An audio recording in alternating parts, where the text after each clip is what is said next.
Welcome to our session here. We are covering today our advanced credits. So if you have done AP, IB, or A levels, and you're wondering how maybe those might be able to apply to your study here in UBC Engineering for this coming year, you're in the right place. We're going to chat through some of those things here today. We're going to have an opportunity for you to ask some questions. We will answer some of those live, answer some in the chat in the background, do lots of different pieces here as we go through the session. But we're going to go through some of those pieces in a minute. Before we do so, I would love to start today with a land acknowledgement. So I would like to acknowledge that UBC's Point Grey campus is on the traditional, ancestral, and unceded territory of the Musqueam people. The land it is situated on has always been a place of learning for the Musqueam, who for millennia have passed on their culture, history, and traditions from one generation to the next on this site.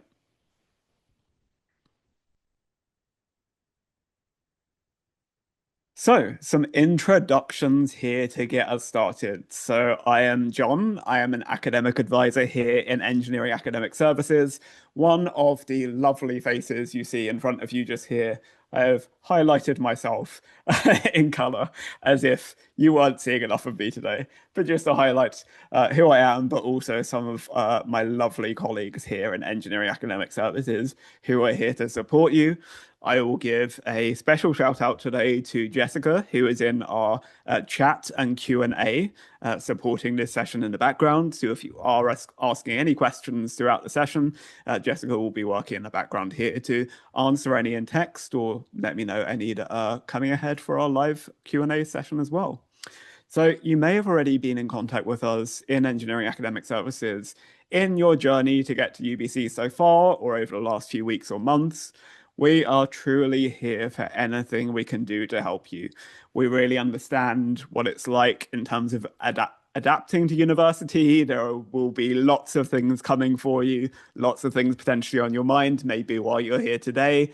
And as you move forward in the coming weeks, months, and all the way through your degree on to graduation and beyond. So we are always happy to chat with you, always happy to sit down as advisors and guide you through anything that you're struggling with, anything that you're concerned with, anything that's going on for you as you move throughout this journey here at UBC. So if this is your first time joining us, welcome.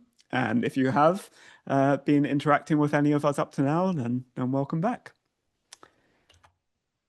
So on this session specifically, as I've said a couple of times, we're going to have some Q&A at the end here, but I'd like to just highlight a few things during this session just to help you out a little bit as much as anything. So don't worry too much about taking notes from this presentation. We will email you a detailed version of this presentation, and there is also a recording of this session as well. So this is being recorded. There is obviously you will not be on camera or talking or anything in this session, so the recording will just be myself, and any questions you may have may be answered here as well. But if you are concerned about any privacy or anything related to that recording, this is a good time to say that with this session we try and be quite general in approaching kind of the overall question of advanced credits, what you should use, how you can find them, all of those different pieces. If you have really specific personal questions that require you to pass on your student number for us to look into your record, figure out your own specific case, that is perhaps something that we should chat about outside of this session. Would be very happy to meet with you one-on-one and talk about all of those things. So just a reminder in terms of your privacy and everything else as well. Keep the questions fairly general here today, and you should have nothing to worry about. Now, this session is, of course, about advanced credits. If you are coming from another university here to UBC and you are looking for post-secondary transfer credits, they are not really covered in this session. We did have a transfer student session that is recorded, and the recording of that is available on our website. We're also very happy to chat with you separately, but hopefully you're here for AP, IB, or A levels. And again, question period. We're going to go live at the end of the session. So once I've finished presenting, I will take some popular questions from the Q&A function here today. You are also very welcome throughout the presentation, if you would like to locate the Q&A function here on the bottom bar of your Zoom. You are welcome to ask any questions as we go. I would just say some of those questions you ask may well be coming up very shortly in the presentation. So if I were you, I would maybe hold some of those questions a little bit, listen along to the presentation, and then if there are any questions still burning in mind at the end, you are very welcome to write them in at that point, and we can answer them live on the session if we feel like there'll be a good question for everyone to hear the answer to, or we'll write in some answers there for you as well, if that would be more appropriate. So very welcome to interact with the session when we get to that point, or if you have any burning questions ahead of time, Jess will be here also looking after that piece. So that is our administrative bit out the way. So now we get to go straight into the session and talk about it. So you hopefully, again, did AP, IB, or A levels, and you want to know whether you should apply them to your degree, how to apply them to your degree, how everything pulls through. And we are going to cover some of those pieces here in this session here today. So when it comes to AP, IB, and A levels that we call advanced credit, your first year credits are going to be assigned according to the first year credit page at UBC. So UBC holds a database of all advanced credit and how you would be able to obtain that credit. So whether you need a minimum score and what courses or credits you would get from each course you had taken at AP, IB, or A levels. Now, any credit that you have taken that you are eligible for will be added to your record. Not all of it may necessarily be applicable to your degree. So if you're getting, for example, biology credit or credit in a subject area that does not necessarily directly tie to engineering, you will see it pop up on your record, but it may not be something that you can use towards your engineering degree. And that's totally okay too. So if you are curious and you haven't looked yet, again, we'll be sending on the slides for this afterwards with links and various different pieces on it. But this is what the UBC website looks like for advanced credit and figuring out, okay, I took AP chemistry, what do I get as a result, for example? But this is the AP portion of it. You also have IB and British Patterned Education, i.e. A levels on there as well, to see exactly, based on what high school subject you took, how that's going to be granted credit at UBC as well. So within the AP question, you can see that you need a 4 or better on those exams in order to be given the credit at UBC. In other sections, there may be a specific grade required for each specific course to be given credit, but that is all listed here on the UBC Advanced Credit website. It's the first year credit page. So if there is anything that you're unsure about, maybe you haven't yet been assigned your credits, you're maybe expecting something, but not 100% sure if that's going to be given as any credit at UBC, this will be a good reference point. And we're going to chat through a little bit more later how you can find out what actually applies to your engineering degree as well. So we'll get there just shortly. So you may have some credits already assigned. You may be in a group where maybe that hasn't quite happened yet, and that is totally okay. At this point, we are starting to see some AP credits and some IB credits come through and be loaded into prospective students' Workday accounts. For A levels, as you might know, some of those grades come back a little bit later, so we are expecting assignment to happen kind of late August, even early September in some cases. So if you are in a group where you were expecting to have your credits already in the record and you're maybe, following these instructions today, or you've looked already and those credits aren't quite there yet, don't panic. We've still got time. But we do just want to check in. We want to see, okay, did I definitely have all my transcripts and grades sent to UBC? Have all of my credits showed up or just a few of them so far? Did I only send them very recently? Kind of these questions are something that, we'd be very happy to field and help support you with and work with you on. We would always, even if things haven't necessarily gone to plan up to now, maybe you didn't submit everything you need, now is the second best time to do it. It's better that we address this and talk about this now if you have any concerns than maybe like a couple of weeks into term when we have to then try and figure out, okay, we didn't quite get our grades posted, we didn't quite get everything in place, and now have to make some decisions without those on our record. So this is definitely something where I would recommend reaching out to us sooner rather than later. If you're in this space, especially if it's not A levels. With A levels, we are expecting them to come through a little bit later. That is quite natural. Again, if you're in that group and have any concerns, always happy to chat.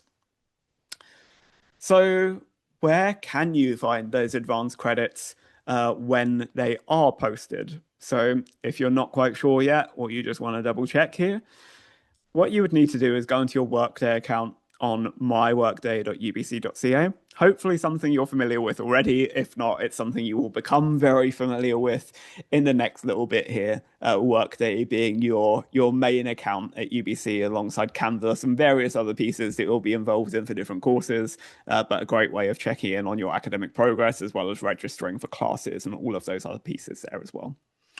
So once you go to Workday, it's the home screen. You click your user icon and view profile. And that's then going to take you through. You're going to be able to go from there and click on academics on the left-hand side and then go to your transfer credit tab. So that transfer credit tab is going to show if you've been awarded transfer credits, you're going to have them show up in that little section there. And you're only going to see that once your credit has been applied on your record.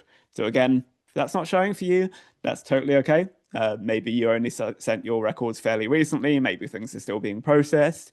Various different pieces that could be going on there. If you are concerned at all, just check in with us and we'd be happy to help you try and figure this out and at least know when you need to start being at all anxious or worried about your credit not showing up. So on this page right here, you're going to see whenever we have the credit coming in from advanced credit and not from post-secondary, for example. Like if you, in some cases, may have done some study at another post-secondary institution, but also have advanced credit from APIB or A levels, you're going to see your advanced credit at the bottom of that transfer credit screen. So it's going to show credit from exams in that section. For many of you, you will only have the credit from exams section because you're coming straight from high school, of course, do not have any other post-secondary transfer credit in. But in the rare case where you might see both, it's just a credit from exams section is going to be your APIB and A-level credit. And in that section, as we're going to cover a little bit here, you will see a few different things happening. You will see the transfer credit from UBC, you will see the credits, you will see a grade typically of TR, and then you also see the originating exam of where that's coming from. So if you took a specific AP exam, for example, the grade in the AP exam and what's given you that credit, just to try and clarify that a little bit to know where your specific credit is coming from and what's happening. But again, this is something where, as we're going to cover in a little bit, it can be relatively straightforward and easy to read. It can get a little bit more complicated too. And we're going to show a couple of examples of that here to help you guide you through what this looks like. So many cases, and one of the key ones here that you might see as a student coming in, if you've done any calc at APIB or A level, then you will see, often either Math 100, Math 101, or both show up as credit that has been given to you at UBC as a result of that advanced level study. Now, this is assigned credit. So this is when you're given credit and it is specifically for an assigned course at UBC, like Math 100 or Math 101. And you can very clearly see your credit has been given for those classes. And the great news with Math 100 and 101 is they are classes that apply to UBC engineering. So good news, if we have these, it gives us some options to work with. So when this happens, it means that at least 80% of the content of Math 100, for example, has been covered by your previous study. So your previous study has been assessed and considered to be at least covering 80% of the content in Math 100, and therefore you are given credit for Math 100. And the same for Math 101. At least 80% of that course content is covered, therefore the credit is given directly for that course. And that means you can choose to use that credit towards that course specifically and meeting that degree requirement at UBC. So relatively straightforward with those assigned credits. Now, what might be less straightforward is if you're given unassigned credit. So in this case, you're given, for example, as is on screen here, history first credit. We often see some of these like history first, English first, economics first, philosophy first, psychology first, lots of different courses that can be given just as first credit. And what that essentially means is the credit you've been given doesn't have an exact equivalent UBC course where it was meeting that kind of 80% threshold of the content, but it is first year equivalent study in that subject area. So they are considered university level credits, but they're not assigned as specific courses. So one of the common ones, like I say, that is here is English first. And English first can cover first year English courses, and as we're going to cover a little bit later, some of your humanities, social science elective as well in some cases. History first would typically cover some humanities, social science credit. Like these can still potentially be used as degree requirements towards your UBC degree, but they are given as general credit and not specific assigned credit for a particular UBC class. So there is some nuance there. There are some differences between the two. Again, if that doesn't quite clarify things enough for you and you have any other questions, that's what the Q&A is for here today. And it's also something we'll be very happy to follow up on you with if you have any questions about your specific case. So exemptions is the third category that you might see, and the most common category for this is chem. So many of you may have received credit in chemistry for chemistry 121 that shows 4 credits given to chemistry 121, but an exemption then given for chemistry 154. So our engineering chemistry class, chemistry 154, can be covered by certain advanced credits that are given as Chem 121, which is the science chemistry class. So because we have many students coming into UBC who are not just engineers, believe it or not, we have students coming in into all kinds of different categories, including many students into the Faculty of Science. Students who take chemistry at advanced level are typically, because they're meeting that threshold, given credit for Chem 121, the general science chemistry class. But there is within that often an exemption given for Chem 154. So if you are seeing both of these courses show up on your transfer credits list, or you are seeing on the UBC first year credits, advanced credits section, that you are given Chem 1214 credits, but with an exemption of Chem 154, that exempts you for the requirement of Chem 154. So you can utilize this to cover the degree requirements for either Chem 121 or Chem 154. Either is totally okay. Typically, of course, as a first year student, you would take Chem 154. So in this case, you should not hesitate if you feel that it is in your best interests to take your advanced credit. It does cover 154. It just also covers Chem 121. And that is good news also for you pre-biomedical students, if there are any in here today, or any pre-med students, in fact, as well. Anyone that would typically take Chem 121 as part of their engineering degree, you could also utilize that for that credit too. So a potential double win here, but certainly something, again, that if you're not quite clear, very happy to clarify. But you will, in these cases, if you are exempt from Chem 154, also see that show up in your advanced credits, in your transfer credit section on Workday. So there are lots and lots of credits, as we've touched upon just a few of them here, and some of the common ones and how they transfer into our degree requirements here in engineering is an important thing to note. So our equivalent transfer credits are all listed here on this table. Of course, in some of these cases, for example, with our humanities elective, there are many, many options here. We are not listing all of them, but there are, as I said before, kind of economics, philosophy, psychology, many, many different things that could fit the humanities elective. But in general terms, some of the common things that we see given an advanced credit for are listed here on this table. So for Chem 154, there are options in AP, IB, and A level to cover using chemistry. With Math 100 and 101, that is also true with Calc or Math classes. With Phys 157 and 158, there is an AP option only. So students to cover Phys 157 and Phys 158 must have AP, Physics C Mechanics, and Physics C Electricity and Magnetism. Any other physics advanced credit, whether it be other AP credit, one of those on its own and not both, or IB or A-level physics credit will not cover first year engineering physics requirements. Hopefully set you up nicely to have some success in first year engineering physics classes, but not able to be given as direct credit. With 159, 170, APSI 100, 101, APSI 160, and Math 152, there are no credits possible. For Words 150, there are options in all areas that are typically given as English credit. And again, humanities, many, many different options that you may use to meet this requirement.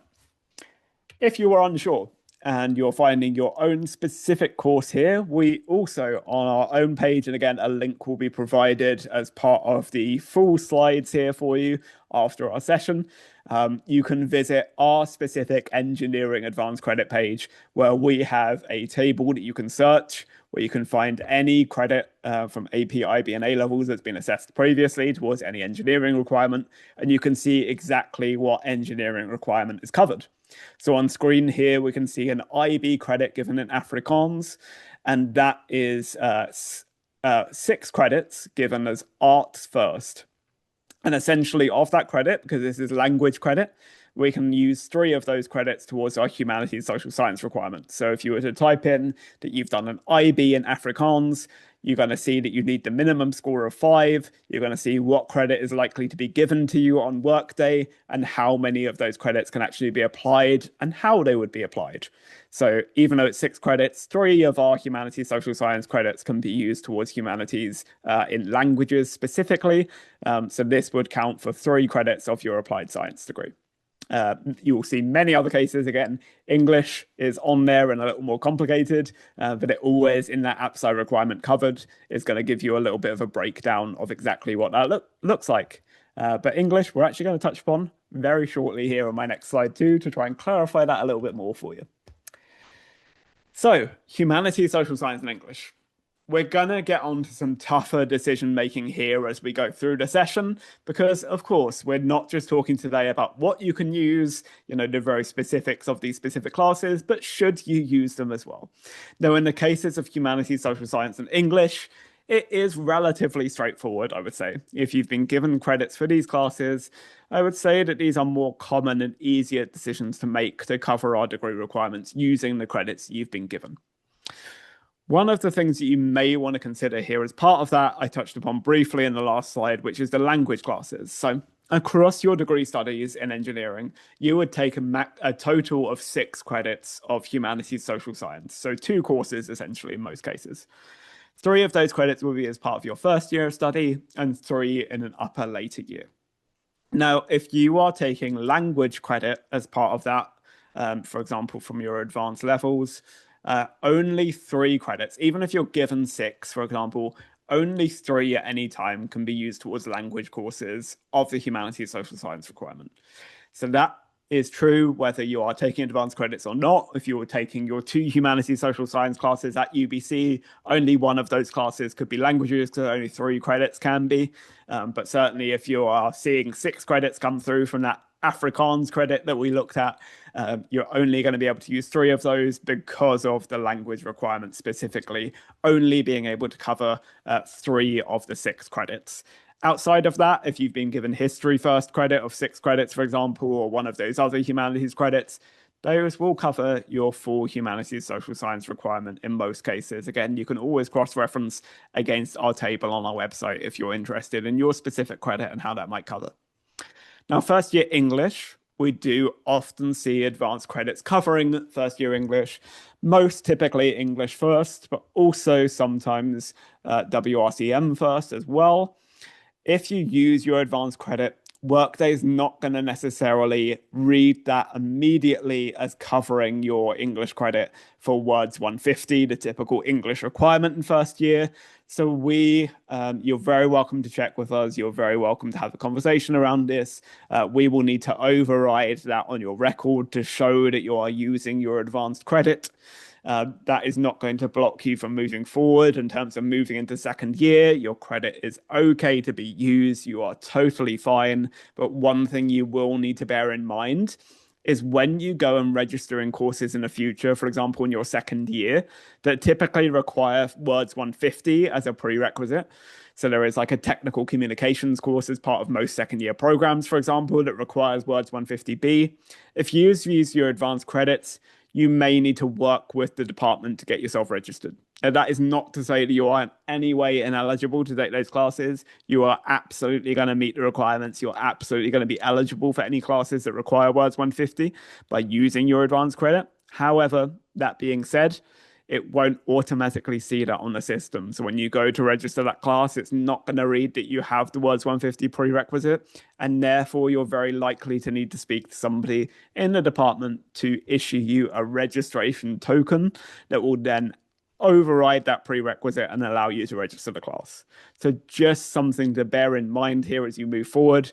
If you are taking some advanced credit that is perhaps those, first credit and not given as a specific class, there may be a situation in the future where when you come to register, things aren't going to go exactly as you hoped for those prerequisite classes. It's not going to stop you registering. You are not going to not meet the requirements. We just have to do some extra steps there to set things up for you.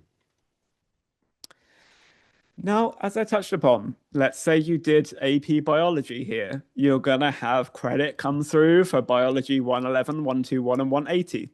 They are not part of our BASC degree. They're not applicable to engineering. You'll still see them come through on your record. You're still going to see those come through on your transfer credit. They're going to sit there in Workday. And you know what?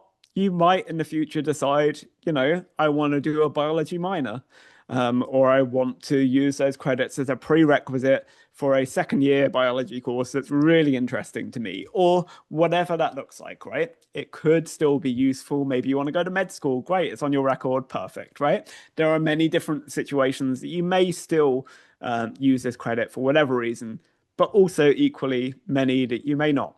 But it's going to sit there on your record. It's not going to disappear after first year. It will be there. It's going to remain available for you to use during your UBC studies. You're not going to lose them by not using your credit. So they will sit there and they will be on your record. Now, here is perhaps the nuanced and I think important piece of this session. Once we've covered the can I use my advanced credits, we really want to ask the bigger question of should I use my advanced credits? And that is perhaps what many of you are here for. So this is some of the things I consider to be significant considerations to go through. And again, if you want to chat through the individual case of what your record speaks to, what you're particularly interested in, all of those different pieces, would always be very happy to have that conversation. But as I touched upon earlier, we need 80% of the course content to be covered for advanced credit to be given. So if you've done AP Calc, for example, you've been given Math 100 and 101, it means at least 80% of the content is matching, but that means also that 20% of the content could be missing. Now, if you're then going to be moving forward and taking a significant amount of courses in the future at 200 level or in term 2 of first year that are going to rely on the knowledge from those courses, missing 20% might feel like a fair amount. You're kind of a little bit behind there. So we'd always recommend taking that into account when you make any decision here. Now, in terms of forfeiting credits, this is an interesting one. So if you proceed and take a course and get the final grade at UBC, from a course that you've already received credit on, the UBC attempt may override or forfeit the credit granted. So I spoke a little bit ago there about the credits always being there and on your record, which is true. They're never going to disappear. But if you do decide to take the UBC class, and for example, in the event that you fail your class, for example, and let's hope that's not going to happen because, we have taken the advanced credit. We're hopefully going to do well in those classes if we choose to do them at UBC. But in the event that that does happen, it can cause some issues. So if you fail Math 100, for example, and you have credit for Math 100 and 101, or you fail Math 101 and you have credit for both, it often means retaking both at UBC because your credit kind of gets superseded by the fact that you failed the class. So it can be a little bit complicated. Again, if you're worried or concerned about any of that, we'd be very happy to have that conversation before you take any decisions here. But just something to note here that, again, if we're choosing to use our credit or we're choosing to proceed and take the course again at UBC, there are a few little implications there to consider. Now, with engineering program placement, this is perhaps the biggest and most common question I get around this subject is we need, in order to qualify for placement, 27 credits completed by the end of April to count towards placement. Now, advanced credits will count towards those 27 credits. So if you choose, for example, to take your Math 100 and 101 credit, there are 37 credits in total in the first year. That means you're taking 31 actually at UBC, but you have 37 because you're taking your credit for Math 100 and 101 that's on your record. So those would count. So if you then decided to take 21 credits at UBC in that first year, you would have the 27 because of those 6 credits used from advanced credits. Okay. However, they're not used in the average calculation towards placement. So anything that comes in the average calculation towards your program placement, that is going to be the courses that you take at UBC and not any average calculated from how well you did in your AP, IB, or A levels. That does not count towards placement, even if the credit does. Now, in the event that you are using multiple credits, you do need to make sure that you're on at least 24 credits during the winter session to be competitive for placement. So because all of those averages, all of the grades that we're using towards program placement are from that first year in engineering at UBC, we need to see at least 24 credits on your record from that year in order to make you competitive, in order to show and be equivalent and comparable to other students who are taking a full course load. You know, it would not be just or fair if you had a huge amount of advanced credits and therefore were able to take 10 credits in UBC to finish off your first year and qualify for placement. Those 10 credits would not therefore be an equivalent average to assess against someone doing 37. So for parity's sake, 24 credits need to be taken as a minimum. Now, if you were offered guaranteed placement as part of your admission, then you'll note in the terms for guaranteed placement also that you need a minimum 30 credits in the winter session in order to meet the conditions for guaranteed placement. And to recap, guaranteed placement is 30 credits. It's 80% or above in those credits. And it's also placement for anything apart from engineering physics. It is meeting all of those requirements. Of course, if you have a significant amount of advanced credit that you're using, you may end up falling below 30 credits in your engineering first year study, and therefore would very much need to consider whether it would be in your best interests to use all of your advanced credit and fall below 30 credits and lose your guaranteed placement, or to stay in some of those engineering first year classes that you already have credit for. Hopefully means you'll do well in those classes and make sure you can shore up your guaranteed placement there, or indeed take alternative credits towards that 30 credits. If you are taking a lot of advanced credit, it falls below 30, and therefore what other courses can we select to make up to 30 in order to make that work? So many different questions that you may have there. Again, if you are in that position, we're not going to touch upon it extensively as part of this session today, but if you are in a position where you have been offered guaranteed placement, where you are potentially going to fall below 30 credits, that you're intending to use all of your advanced credits, and you're not quite sure what to take instead, very welcome to reach out to us and be in touch, and we would be happy to have a conversation with you. I'm also happy to answer any more questions if they are very popular here today in our Q&A section. Okay, so you're hearing a lot of me speak today. I appreciate it. So thank you for your listening and patience here. We've got a bit to go. So a few more considerations here.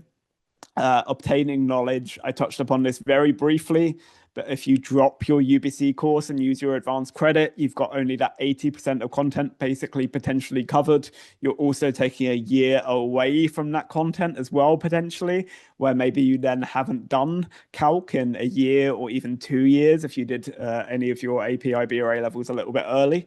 it could be then quite far removed from that content before you roll straight into second term or second year and have to rely upon all of that knowledge that is now quite far removed. That would be something that I would absolutely consider is how am I going to retain the knowledge? How am I going to prepare? Am I going to utilize that time to make sure that I have things in place if I'm deciding not to take the class at UBC and to use my credit? Now, additional courses. So one question that may relate to that guaranteed placement piece or any student that's looking to take a significant amount of their advanced credit is we often get the question about filling your schedule with upper year courses. For example, can I take some civil courses? Can I take some mech courses? Can I take some general math courses? Can I take different things from second year courses and start to get ahead and work ahead and make sure I'm meeting these requirements ahead of time because I've already met Math 100 and 101, so I would rather jump into some second year classes instead. Often not necessarily possible, even when possible, not necessarily in your best interests as well. Again, if this is a conversation that you want to have, we'd be so happy to have it with you and to make sure you're making the right decisions here. In most cases, we would recommend sticking to first year level courses. We wouldn't recommend starting to get ahead. There are many different reasons why. But if you do feel a strong motivation to do so, then please touch in with us and we'd be happy to talk about your specific circumstances and situation and whether that would be a wise fit or how we can best tailor that for what you want and what you need. The other thing, of course, full-time status is another consideration here. So if you are on loan scholarships, if you're an international student on a study permit, if you're in UBC housing, there are various reasons why you might need to take a minimum course load in each term. Typically, if you're hitting that 24 credits, so 12 credits per term, you should be relatively okay on some of those, but you may have your own specific situations and conditions where you need to meet full-time status. So may also be another reason to stay in those UBC classes. And then course equivalency, like I said, for the English Words 150 requirement specifically, if you've been given kind of an exemption credit or a unassigned credit, for example, that does cover a degree requirement but isn't programmed as a specific UBC class, it may be that in the future your registration of classes doesn't need that as a prerequisite. May just be a little more complicated as a result. Again, not something that's ever going to block you from accessing classes in anything other than like a systematic way of us needing to do some overrides to make it happen. It's not going to be that you're not going to have met the requirements. In most cases for engineering. For example, with some classes in humanities, social science, for example, it might be that if you begin an econ first credit, that's not actually a recognized prerequisite for some second year economics classes. That would be kind of separate. But if we are recognizing it as meeting engineering requirements, then you would have no issue except for the actual specifics of registration sometimes where it may be more complex. So just something to have on your radar, something to bear in mind. I would say something to note in the future if you were getting errors, just not to panic and that we would help support you on that rather than a reason to make a decision or not at this point. Now, another very common question that I have is if I'm going to be taking my chem credit, my math credit, my English credit, my humanities credit, most of those classes I had intended to take in term one, or I have down in term one, for example, and therefore I now have almost no classes in term one and lots of classes in term two. And how can I rebalance that? So it's very common for engineering students to be on anywhere from 15 to 19 credits per term in year one. Sometimes a little bit more, sometimes a little bit less, but generally speaking, that's around the average. So ideally, when we drop courses, for example, in term one, most commonly, we can rebalance things ourselves by selecting if we currently are on a humanities in term two. Okay, well, maybe it's time to find a humanities in term one to rebalance things a little bit. Maybe we're on words 150 in term two, and we want to try and get on a wait list for term one words and try and make that work instead. If it's highly unbalanced, for example, maybe you're taking credits already for humanities and words, and therefore that's not applicable to you, and your term two is looking way heavier than your term one, then you can submit section switch requests to rebalance your remaining classes. So most typically, AppSci 160 and Phys 170 are classes are both in term one and term two. If you are seeing that you are, overrided in one term over the other, it may be if you are highly unbalanced. So if you have a significant difference between those terms, you can make a section switch request. They are not guaranteed, and some sections are full, but we will try and accommodate that request for you to move things around. If you want to talk to an advisor anytime to go over that plan or how you would adjust to it, very happy to do so. So one of our big recommendations that we would give to students in your position is that you have until the add drop deadline to make any decisions on your registration. So you can attend up to the first 2 weeks of classes. You can get the syllabus for the class. You can spend a little bit of time looking at past exams. You can check basically that you definitely have all of the content that you need to make the most informed decision you can, especially on your chem, math, and phys courses. So when it comes to math and phys in particular, I would say, and most commonly math, as we've covered, there isn't too much phys advanced credit that can be used. But certainly if you are in that AP phys bracket where it can cover 157 and 158, or you're looking at taking math 100 or 101 credit, I would strongly recommend staying in the class for the first week or two up until the add drop deadline. Make sure that you have a solid foundation, that you understand that content that's going to be ahead for you before you decide to make a decision. There is nothing lost in doing so other than a little bit of your own time. You can drop anything up until the add drop deadline 2 weeks into classes without any implications for anything else related to your study, as long as you have that advanced credit in place by that time. Ultimately, though, entirely up to you. For some of you, you might be, very keen to just make this happen at this point and make the drop. You're very sure, what, I've spoken to upper year students. I have a sibling in an upper year. My friends are in upper years. They all say I should 100% do this. I know that I'm going to be overwhelmed if I try and stay in and everything. I know that this is in my best interests. I want to do extracurriculars next year while taking my study. This is going to afford me the chance to do so. It's going to allow me to adapt. Or I definitely know I want to take the UBC class. I know that I haven't done any calc in the last year. And if I take another year without doing calc as well, it's going to really put me at a disadvantage. So I want to do it. I want to go ahead. So for some of you, you might be ready to make that decision. That's totally okay. For some students, it can be a good decision to make. It just eases our course load a little bit. It can give us more time to do well in the classes we keep. And for other students, it might be good to just really make sure we have that foundation, that we're prepared for term two and prepared for second year. There's no right or wrong way of doing things, and it all comes down to your own situation, what speaks to you. If you want to put that on the table with us, chat to an advisor and figure out what's going to be the best option for you, you can always come and let us know. We are very happy to chat before you make any final decisions. And if and when you are ready to drop, definitely come and see us. Come and chat, whether that is sending an email, whether it's coming and seeing us, whether it's joining one of our quick question sessions. If you are ready to make that decision and drop any of those classes, just check in with us and we can help you make that happen. So if you're ready to make that decision, you're going to go ahead on Workday. You've just spoken to an advisor, you've checked in, we're making that decision, we're doing it. What do we do? So again, before we drop, we check for our advanced credits. We want to make sure they are in place, that we have everything we need. And you want to check in with an EAS advisor. You want to contact us and just say, I'm ready to drop my course. Is there anything else I need to do? We're good to go. Okay. And then we'll get back to you and say, yeah, all good. And you can go ahead. You can log on to your Workday account. Back where we were earlier, we go on our academics tab. This time, instead of navigating to transfer credit, we're going to go to registration and courses and view my courses. And what that's going to do, it's then going to show all of the courses that we are currently enrolled in on the My Enrolled Courses table. You're going to find the course you want to drop, and you might have to scroll over to the right-hand side on this one to find the drop button. There's going to be a drop button and a swap button up until the add drop deadline, at which point that drop will be replaced with a withdrawal. And then after the withdrawal deadline, there'll be nothing there.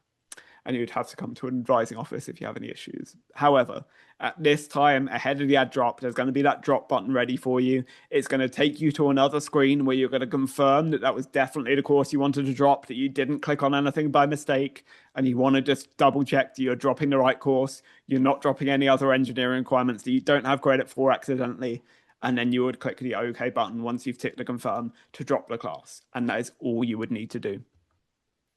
Now, again, key dates here. You have until the ad drop deadline to make any decisions.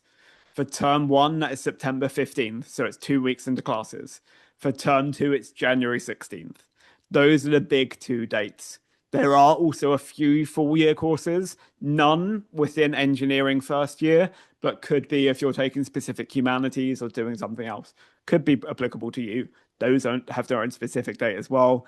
If you're unsure of what the deadline is, especially for those full year courses, they are all on Workday. You can always come and see us.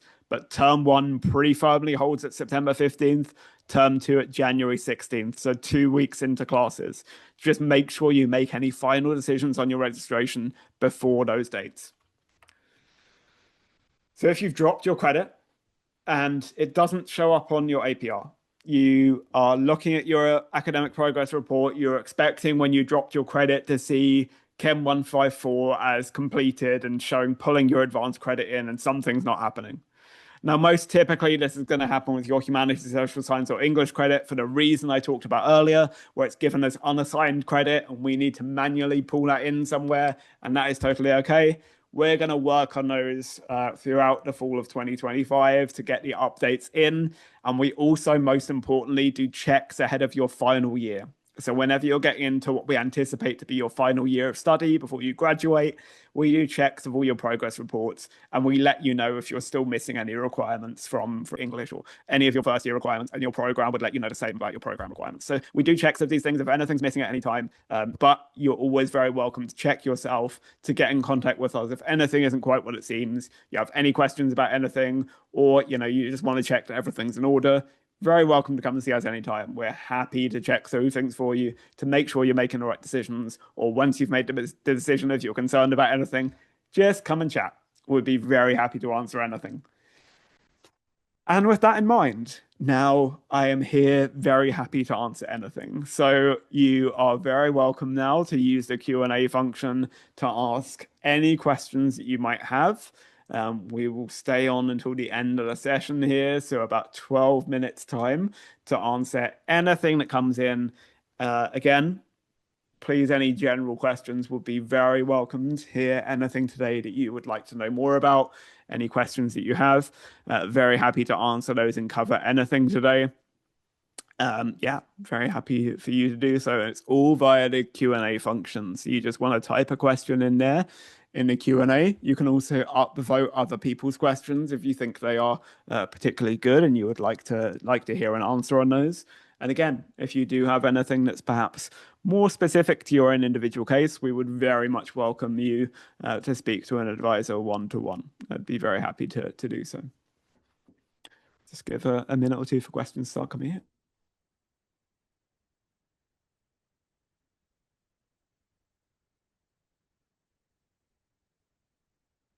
Okay, we are getting a few. Thank you so much.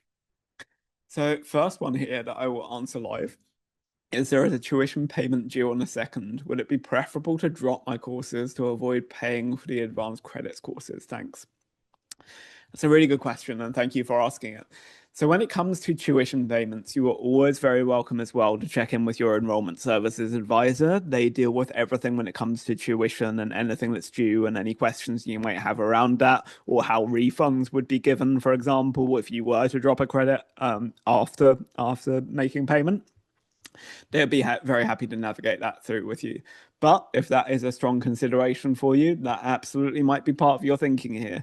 And again, what I would always just encourage is you make the most informed decision you can at a time, taking into account all of the things that are important for you.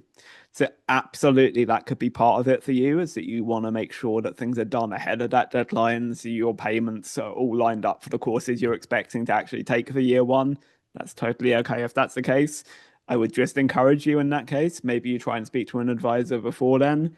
Maybe you try and think about getting a hold of if you're taking, for example, especially math credit or that phys credit in those rare situations, do you get hold of a syllabus or kind of check in on that course content and make sure that you are pretty comfortable and pretty familiar and making the right decision for yourself. So if you want to speak to an advisor before that deadline, just to really check in and make sure that this is the right decision for you, you're very welcome to do so. If you're already pretty sure about your decision, totally okay. You can make that with that in mind as well. Yeah, very welcome to make that call. And if you have any questions specific to those deadlines around payments of tuition and whether there's any flexibility there or anything else, you can speak to your enrollment service advisor as well. But thank you for that question. I'm sure that's one that many people had. Okay, so I'm gonna just go to most upvotes here. One is being answered live here in the background, so I will take the next one here. Um, Regarding placement, is there a difference between taking, for example, 24 versus 27 credits? Is it more competitive when we're assessed for placement to have taken 27 credits versus 24? Wonderful question. As long as you have taken 24 for most programs, that is not much of a consideration. So as long as you're on a minimum of 24, you will be competitive for placement, and it's then taken from your average of any classes you take at UBC. So any weighted average from those credits you've taken. I would say, however, there can be a little bit of nuance there. One program I would draw into account in particular would be engineering physics. So engineering physics, as some students who are interested in that program may know, have also interviews and various different parts of their admission and assessment process that go beyond just looking at your average. So, in the case of a program like engineering physics, they very likely would look beyond just the basic average of the courses you've taken. They do, for example, heavily weight the averages from specific phys and math courses and do like to see them taken at UBC.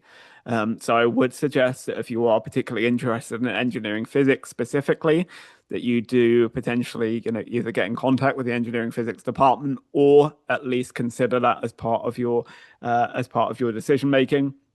Outside of that, there is a small amount of consideration, I would say, that would be weighed in here in terms of your first choice program you would write a personal statement for. In that personal statement, you would be highlighting why you would be a particularly good fit for that program, why that program is a good fit for you. And I think in that circumstance that the program may also kind of be drawn to looking at your overall profile. And if you are very on a borderline and they're making a decision between, a candidate who has done a high course load versus a on the lower end, or perhaps somebody that's presenting really strong grades in some of those courses that you took credit for that are particularly valued by that program, there could be a very small consideration there. But truly, in most cases, it is going to be a very small consideration. And anything outside of engineering physics, I would not be too worried about taking your advanced credit from the point of view of placement. But good question, thank you. And again, really happy to talk about that more if you have a specific reason to want to know more about that for your own case. Okay. Since the credits for a full first year course load is 37, does that mean I can only drop 2 courses maximum in order to meet the requirement of guaranteed placement? Very good question. So for guaranteed placement, again, you need to be above 30 credits in this coming year. That does not account for advanced credits. So if you are dropping 2 courses because you have the credit, that will put you on 31. That's obviously if you then drop any further courses from there, you're not going to meet the guaranteed placement requirements. So you would need to consider that as part of your decision for sure. If you were dropping more than 2 courses, you would need to fill that credit elsewhere. And as I touched upon in the presentation here, filling it with, for example, second year credit can be really challenging. Filling it with anything that's going to meet degree requirements can be very challenging. Depending on your own ambitions, there could be other ways that you might approach it. For example, if you're looking to take a minor degree in the future, maybe, for example, a minor in commerce, you might choose to take some additional economics courses, for example, as your first year to build towards that. And therefore, it may be that those courses would, it's not necessarily that those 30 credits need to be 30 credits of purely engineering classes if you're filling all of the rest of your engineering classes with advanced credit. So as long as you hit the 37 in total, then 30 and above for guaranteed placement is important. In most cases, That means you're not going to want to drop more than two engineering classes for your advanced credit. But there could be other things that you might consider filling the rest of that credit with if you decided to drop more than two of your advanced credit classes. So again, come and chat to us if that speaks to your own specific situation. But in most cases, that is sort of true, but there could be workarounds if you're looking for something in particular. Okay, I understand that engineering students are to take three credits humanities in first year and three in third year. If we've received six credits, how are they applied? How does this make a difference in terms of completion of each year's requirements? Wonderful question. That is absolutely correct. Most first year students take three humanities credits. That is everyone except for the pre-biomedical engineering students and the pre-med students. They take six credits in total in later studies. Most students, however, take three in first year and three in later year. If you've received six credits, advanced credits covering the requirement, they are all there on your record at once. So they are all covering degree requirements. However, when it comes to the 37 credits of your first year program, where you need 27 credits minimum of them met by the end of April, because only three credits of humanities are part of your first year program, only three credits count towards that 37 and 27 respectively. So you cannot use those six advanced credits towards the 27 credits, for example, the first year program, because you've got six credits of humanities. So yes, they will all apply at once in a sense, and that they will all be there on your record. You will not need to take one class in first year, one class in an upper year to replace those. However, only three are counted as first year requirements in engineering. I hope that makes sense. Very happy to clarify with you independently, though, if you have any further questions on that. Okay. If I drop a course to exchange credits, are there any resources available at the school to help me catch up or any recommended support? Wonderful question. We do have many resources in terms of being able to help support with preparation and everything around these classes to help with study skills, for example, and to help with course content. There are syllabuses, there are textbooks available online, there are many things available. One of the common decisions students might take, for example, is either Chem 154 or Math 100 and 101 in this situation. If you're in that situation, in both cases, there are online textbooks available for those covering those classes with Math 100 and 101. And there is an extensive math website of previous exam questions of all the kinds of different things you can help use to catch up. So yes, we do certainly have many resources on hand. Some you will find as part of the kind of the prepare for engineering, the get ready for engineering Canvas page is now available. We have some preparing for engineering resources, but there are also some study resources on there to help you as you move throughout the year. And if you are in need of any of those resources at any time, if you're not quite sure where to find them, we can certainly get hold of those for you here in engineering. So you're very welcome to reach out to EAS, Engineering Academic Services, like my good self, and we'd be happy to get you in contact with those resources to help you catch up. Okay. Special steps involved in trying to drop a Math 100 101 course. Could you please expand on that? Wonderful question. We just want you to touch in with us before you do it. So if you're looking to drop Math 100 and 101, just get in touch with Engineering Academic Services. We are currently we are in charge of the registration for those seats, essentially, for our engineering students. So we are looking for students to be in contact with us if they are dropping Math 100 or 101. Since we are managing the registration, we will then either drop those courses for you ourselves and save you the hassle, or we will confirm to you that you are good to go and ready to do so. So no particular difficult barriers or anything there that you would need to consider, often taking a burden off you on that one by just asking that you just touch base with us. Again, can always be good if you're not entirely 100% sure ahead of that as well, to just have the conversation first about your own specific circumstances. But even if you are 100% locked in, just drop us a little email and we'd be happy to help you out with getting those courses dropped. So perfect. That would be much appreciated. Thank you. And one last question here, which is it worth dropping another course to give up guaranteed placement? Is trying to get the course you want through regular placement much more difficult? Now, what a question to end us with. Yes, it really depends. So, guaranteed placement, I appreciate if you are a student that's been offered guaranteed placement, can be a lovely thing to have in your pocket because there are few guarantees in life, much less in engineering. And sometimes knowing that if we hit specific criteria, that we have our placement locked in can be a very nice thing. However, what you don't want to do is necessarily, put yourself in a tough position to get there, make things more difficult for yourself by taking a course load that you would, not necessarily have success in, where you would normally want to take a reduced course load, allow for that transition into engineering. Maybe you were looking to take some of those additional requirements over the summer, or you have those advanced credits and you have them for a reason, and you were just looking to lighten your course load a little bit and make sure you're in a good spot. Maybe you also are going for a specialization that isn't necessarily historically the most competitive. Or in the opposite scenario, maybe you're really locked into engineering physics, and in which case guaranteed placement doesn't count for engineering physics anyway. So there are multiple different scenarios where, that can truly be a decision to make and not just a given that you would be going for your guaranteed placement offer. And truly, I think there is some nuances there and some things to consider. So again, if you would like to chat that through, we would love to hear about your own ambitions, your own situation, what that looks like for you, where your own anxieties lie, whether it's with the course load, with the placement, with all those kind of different things, and give you some further information to make the most informed decision for yourself. That's ultimately what we're trying to do. We really appreciate that for one student, your situation is not going to necessarily be the same as everyone else's. So hopefully this session today has helped to outline some of the overall considerations and the pieces you might want to think about. But truly, if you want to get into the nuance of what's important for you and what your ambitions are, and make sure that we are hearing those and helping you make the right decision for yourself, we would love to be part of that. So please come and chat to us. Be really happy to help guide you through what's the most important and best things for you to do personally.